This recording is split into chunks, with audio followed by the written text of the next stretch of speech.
मसीह के नाम से सबको जय मसीह की। आज का वचन है 84वां भजन संगीता, उसका 4 वचन। क्या ये धन्य हैं वे जो तेरे भवन में रहते हैं, वे तेरी स्तुति निरंतर करते रहेंगे। मेरे प्रियो, इस भजन संगीता को कौरववंशियों ने गाया है, उन्हीं का भजन है। कौरववंशी कौन है? जो लेवी गोत्र के वंशावलियों में आते हैं। कौरववंशी जो है, इजरायली जन मिस्र में से निकलकर कनान देश की ओर जा रहे थे। 40 साल जंगल के माध्यम से वह ट्रैवल कर रहे थे, चल रहे थे और जंगल में घूमते फिर रहे थे। तब निवास स्थान परमेश्वर की ओर से उनके बीच में खड़ा किया गया। उस निवास स्थान का, जिसमें परमेश्वर रहा करता था और उतरा करता था, उस निवास स्थान का सेवा करने वाले थे।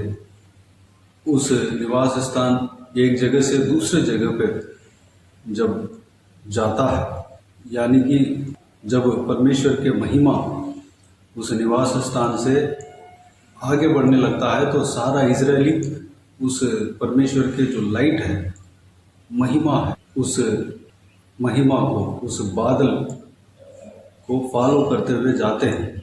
जब उस परमेश्वर के बादल उस निवास स्थान से मूव हो जाता है, आगे बढ़ता है, तो सारे जन आगे बढ़ने लगते हैं।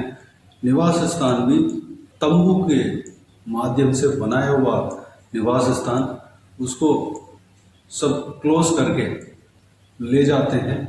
जहाँ पे परमेश्वर के बादल ठहरता है, वहाँ पर कैंपिंग करते हैं।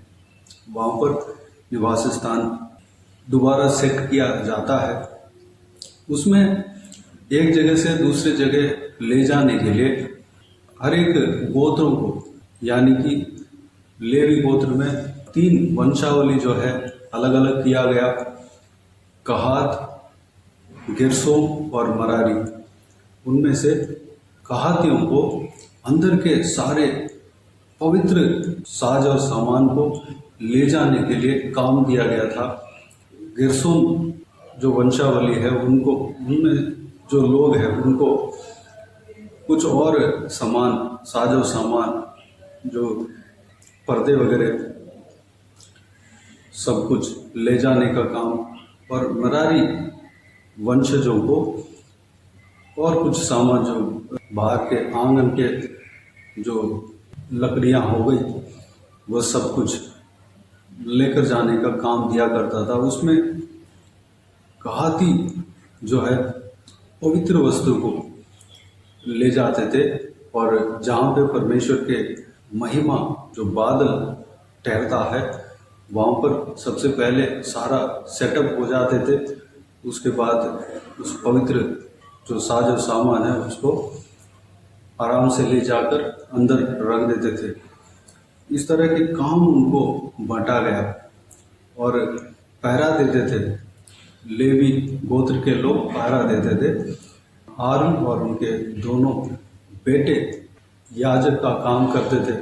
हारून जो है महायाजक रहा करता था। हारून के बाद एलियाजार महायाजक रहा करता था।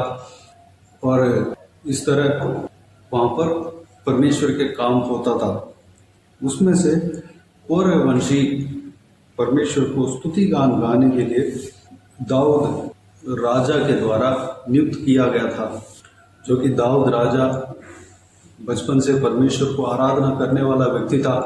स्तुति आराधना करने में उनको बहुत मन लगता था। स्तुति आराधना करने के द्वारा परमेश्वर को महिमा देता था। परमेश्वर उसमें प्रसन्न होते थे और उस काम को जो दाऊद राजा बचपन से करता हुआ आया, उस काम को और विस्तार किया। पहले भेड़ बकरियों को चराता था, अपने पापा का भेड़ बकरियों को चराता था। उस समय भी एक छोटा सा इंस्ट्रूमेंट, म्यूजिक इंस्ट्रूमेंट को लेकर परमेश्वर को महिमा देता था। जब वो राजा बना, परमेश्वर की ओर से जब राजा बना, तब स्तुति गीत गाने के लिए एक बहुत बड़े झुंड को नियुक्त कर दिया। कि दिन रात परमेश्वर का स्तुति गान गाते रहें, जिस तरह की दाऊद राजा ने किया। उसमें कौरववंशी भी एक है। ये लोग परमेश्वर के भवन के विषय में यहाँ पर गीत गाते हुए हम देख सकते हैं। परमेश्वर के निवास स्थान क्या ही प्रिय है। इस भजन संगीता में पहला वचन में इस तरह कहा गया है कि हे सेनाओं के यहोवा, तेरे निवास क्या ही प्रिय है। मेरा प्राण यहोवा के आंगनों की अभिलाषा करते करते मूर्छित हो चला। मेरा तन मन दोनों जीवित परमेश्वर को पुकार है। मेरे प्रियो, परमेश्वर के निवास स्थान के प्रति, परमेश्वर के भवन के प्रति, परमेश्वर के मंदिर के प्रति कितना चाहत है यहाँ पर हम देख सकते हैं। वो लोग परमेश्वर के भवन में रहकर सेवा करने वाले लोग हैं। वो बड़े चाहत के साथ इस काम को करते हुए आए थे, क्योंकि उनको इस काम में आनंद आता था। मेरे प्रियो, वाकई में परमेश्वर के निवास स्थान में जो रहते हैं या जाते हैं, जो उसमें समय बिताते हैं, उनके अंदर आनंद भर जाता है, उनके अंदर खुशी समा जाता है, परमेश्वर का प्रेम जो है उनके अंदर भर जाता है। वो भी इस तरह की महसूस करते हैं। वहाँ पर एक अलग सा पीसफुल महसूस होता है, एक शांति महसूस होता है। मेरे प्रियो, परमेश्वर का आंगन जो है उस तरह का है। उसमें हर कोई व्यक्ति को अभिलाषा आ जाता है।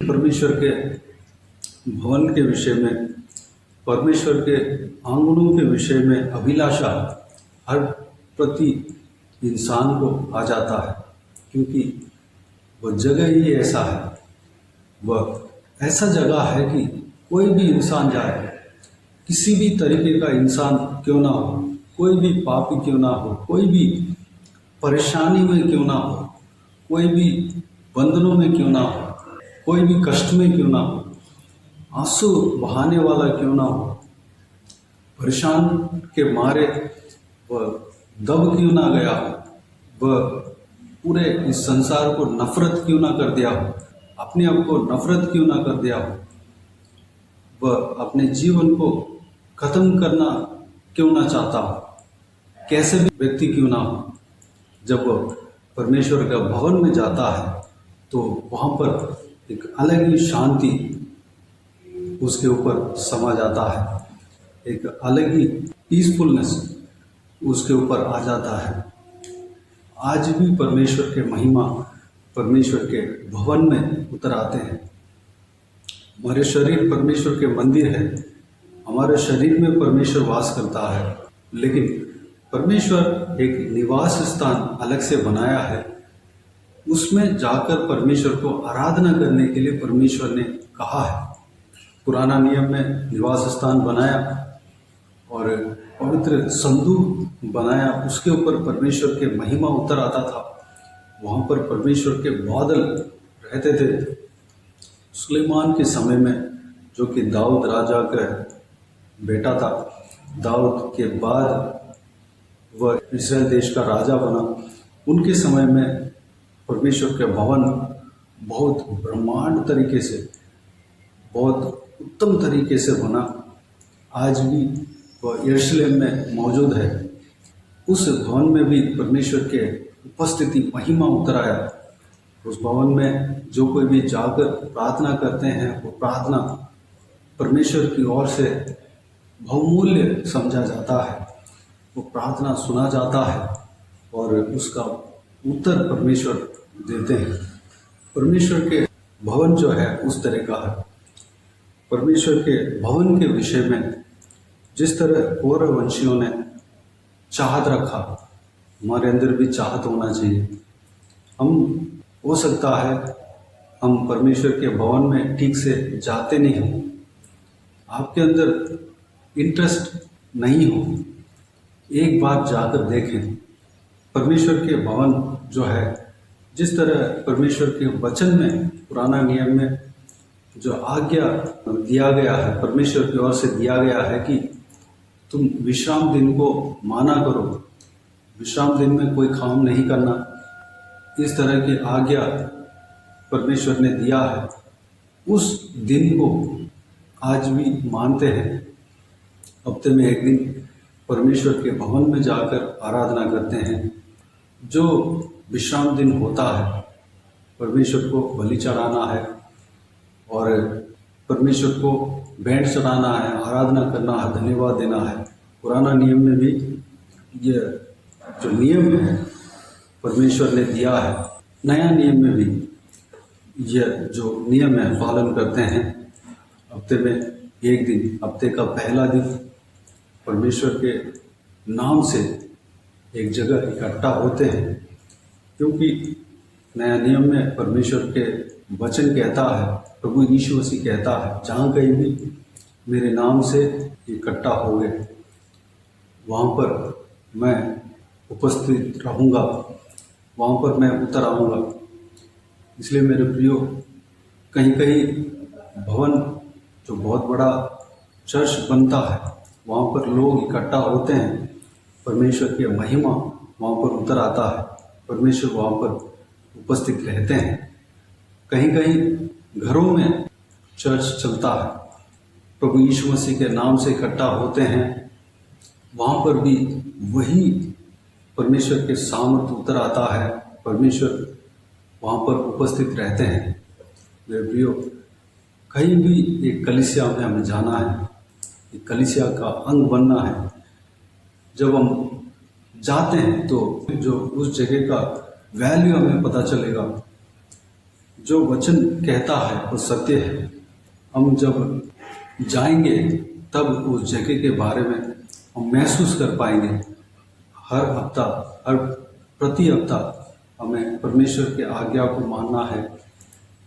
हर प्रति हफ्ता परमेश्वर के भवन में जाना है, लोगों के साथ इकट्ठा होकर परमेश्वर का आराधना करना है, धन्यवाद देना है, परमेश्वर के भवन में शामिल होना है। परमेश्वर के भवन महिमामय है, वहाँ पर शांति, आनंद रहता है। परमेश्वर वहाँ पर बात करते हैं, परमेश्वर वहाँ पर उपस्थित रहते हैं, परमेश्वर वहाँ पर मौजूद रहते हैं, परमेश्वर वहाँ पर आशीष देते हैं। मेरे प्रियो, परमेश्वर के भवन में जाना है।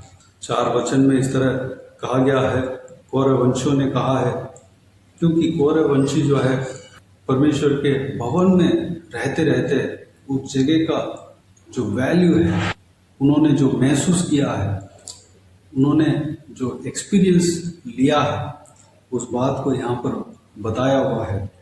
जो परमेश्वर के भवन में रहते हैं वह लोग क्या ही धन्य हैं। धन्य है यानी कि वह लोग आशीषदायक है, वह लोग विशेष लोग हैं। मेरे प्रियो, अगर आपको विशेष व्यक्ति बनना है तो परमेश्वर के भवन में जाएं, परमेश्वर के भवन में रहें, परमेश्वर को स्तुति आराधना करें। परमेश्वर के भवन में शांति मिलता है। जो शांति वहाँ पर मिलता है वह कहीं नहीं मिलता। मेरे प्रियो, वहाँ पर जो रहते हैं वह स्तुति निरंतर करते रहेंगे। मेरे प्रियो, परमेश्वर के भवन में स्तुति आराधना होता है। परमेश्वर के भवन में परमेश्वर को उपासना करते हैं।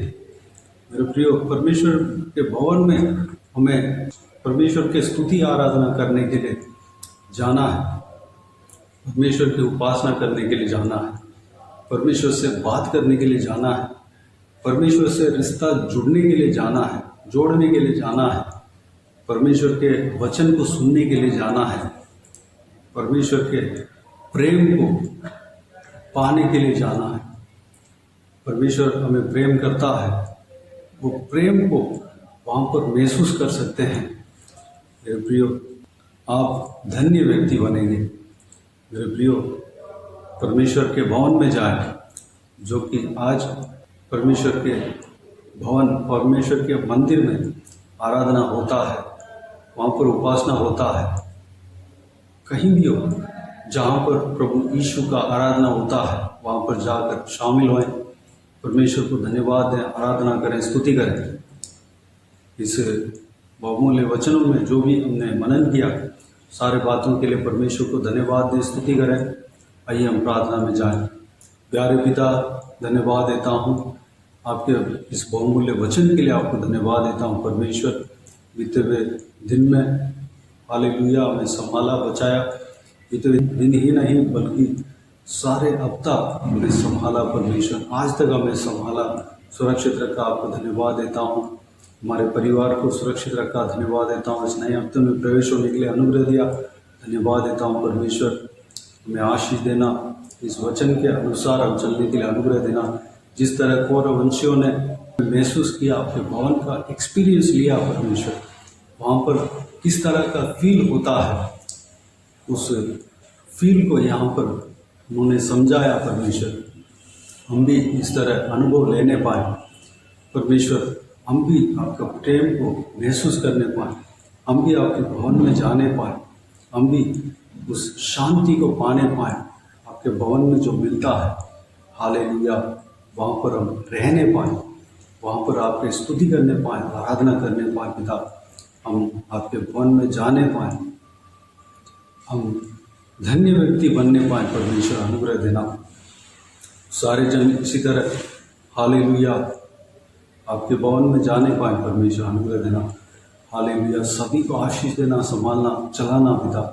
सभी के अंदर आपके भवन में जाने का इच्छा देना पिता, चाहत देना, अभिलाषा देना। जिस तरह कौरववंशियों के अंदर था परमेश्वर, आपके भवन में जाकर आपका सेवा करने पाए, चाहे कैसे भी सेवा क्यों ना हो, जो सेवकाई उन्हें दिया जाता है करने पाए, अनुग्रह देना। उसके द्वारा जो उन्हें जो शांति मिलता है, पीसफुलनेस मिलता है परमेश्वर, उस पीसफुलनेस को महसूस करने पाए, उस आशीष को पाने पाए परमेश्वर, अनुग्रह देना। बाकी सारे बातों को आपके हाथों में सौंपते हैं। हर एक जनों को आशीष देना, संभालना, किसी को भी कोई भी कमी घटी ना होने देना, भरपूर आशीष देना। कोई भी जन बीमार हो, उनको आपके हाथों में सौंपते हैं, उन्हें छूना, चंगा करना। प्रभु यीशु मसीह के नाम से चंगा होने पाए। अगर किसी को दुख हो, तकलीफ हो, सारा दुख तकलीफ को दूर करना, परेशानियों को दूर करना, आंसू को पोंछना। जिनको जो कुछ भी परेशानी हो परमेश्वर, सारा परेशानियों को दूर करना पिता। जो भी जन जो कुछ भी उलझन में पड़े हैं, सारा उलझनों को दूर करना, सही करना परमेश्वर, धन्यवाद। जो भी कंफ्यूज में रहते हैं परमेश्वर, सारा कंफ्यूजन को दूर करना पिता, धन्यवाद। हालेलुया, जो कोई भी जन जहाँ कहीं जाते हैं आते हैं, एक जनों के संग रहना, सुरक्षित रखना। हालेलुया, किसी को परमेश्वर जो डिसीजन लेने में कंफ्यूजन है, सारा डिसीजन क्लियर होने पाए पिता, अनुग्रह देना।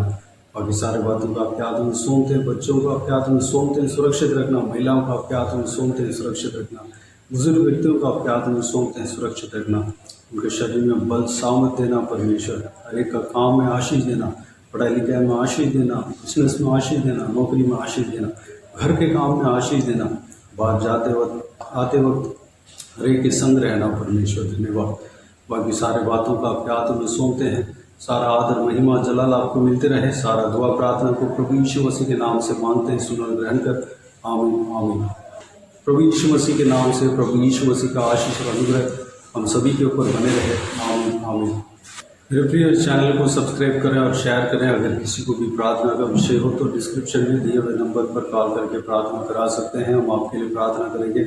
आप अपने व्यक्तिगत प्रार्थना में हमारे लिए प्रार्थना कीजिए, सेवकाई के लिए, इस सेवकाई का उन्नति के लिए, सेवकाई में जुड़े हुए हरेक जन के लिए, हरेक आत्मिक उन्नति के लिए, तरक्की के लिए, आत्मिक आशीष के लिए, संसारिक आशीष के लिए, पारिवारिक आशीष के लिए प्रार्थना करें। प्रभु यीशु आप सबको आशीष दे। इस सेवकाई के द्वारा परमेश्वर आपके जीवन में कार्य किया हो वो भी हमें बता सकते हैं, ताकि हम सब मिलकर परमेश्वर को धन्यवाद दे सके, महिमा कर सके। प्रभु यीशु आप सबको आशीष दे। आमीन, आमीन।